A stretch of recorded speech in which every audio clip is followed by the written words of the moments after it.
PMs, you both have spoken about the warm, candid ties and also the strong working relationship between the two governments. But when it comes to dealing with the more complex, long-standing issues, airspace, maritime boundaries, water, what specifically has changed in the way that you've guided your teams in terms of approaching these matters? And is there a timeline for any sort of resolution for these? Thank you. The long-standing issues are long-standing for a reason. They are complex, there are differences in views, and therefore we have to continue engaging one another. What's important is how we go about that engagement, and we do so in a constructive spirit, with mutual respect, trying to understand one another's positions. We try to resolve these issues in accordance with international law and to achieve durable and mutually beneficial outcomes.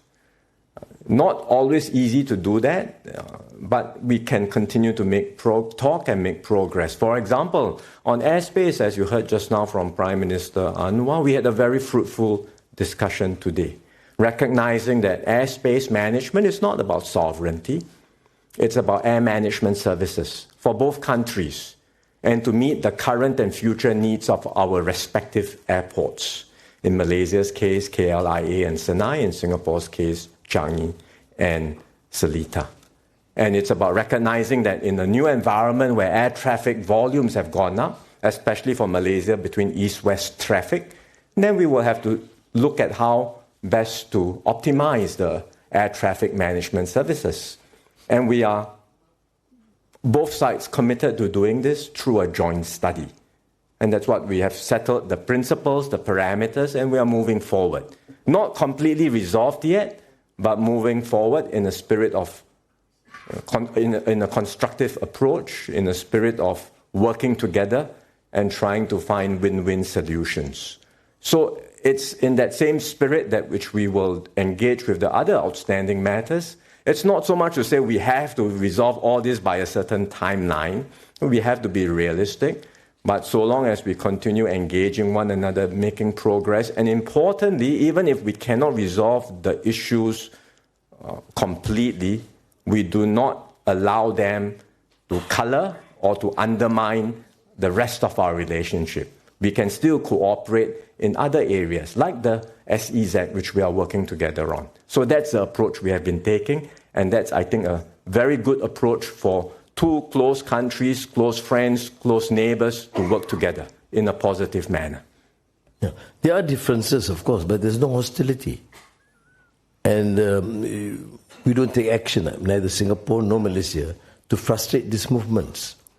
What needs to be agreed upon is to facilitate that process and at least to have some clarity so this will not create issues in the future.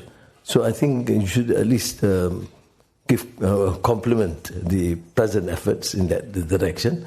I'm not suggesting necessarily that it was never done. This has been the position in the past. But at least for now, for the first time, we have got the parameters clear. What is required by Singapore was required by Malaysia. And let us find out the solution where both would be able to resolve or benefit from this. To function effectively both in the air services and also the maritime. On water, I mentioned just now there is some shared interest. It's not an immediate pressing issue because we've got good rainfall in this past year, recent years. So no pressing immediate issues, but we know that demand is growing. Demand in Johor for water is growing with the industries and the investments that it is attracting. And importantly, we know that when extreme weather changes can happen. It has happened in the past. We can have dry spells, for example. We could also have disruption scenarios that may not be completely anticipated. So in light of those longer-term considerations, both sides, the officials on both sides have been meeting to see if there are possibilities for collaboration, especially to do more new infrastructure that will strengthen the resilience of water supply with benefits for both Johor and also for Singapore under our 1962 water agreement. So that's where it stands now. Officials have been discussing, and both Prime Minister Anwar and I will continue to encourage the officials to meet regularly and put up concrete proposals for collaboration when they are ready. Effectiveness of our communications and the level of trust, water is no longer a contentious issue as far as Malaysia is concerned, and in Johor particularly. Yes, the treated water from Johor, from Singapore, which originates from Johor, but the requirements in Johor is also huge.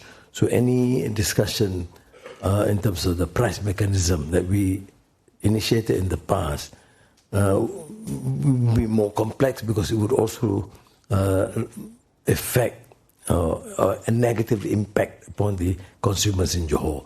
So that matter is not being deliberated at length. What was important is the Singapore proposal to initiate some discussions on the possible investments into some infrastructure, either in terms of the water capacity and volume, and also in terms of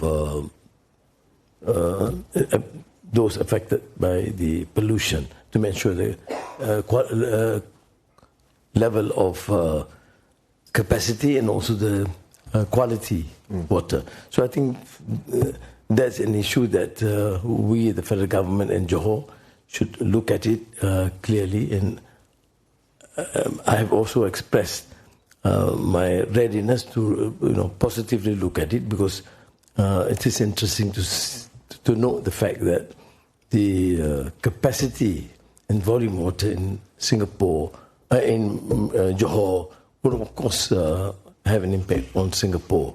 So it is understandable that Singapore should place some concern or interest into investing for the benefit of Johorians and the Singaporeans.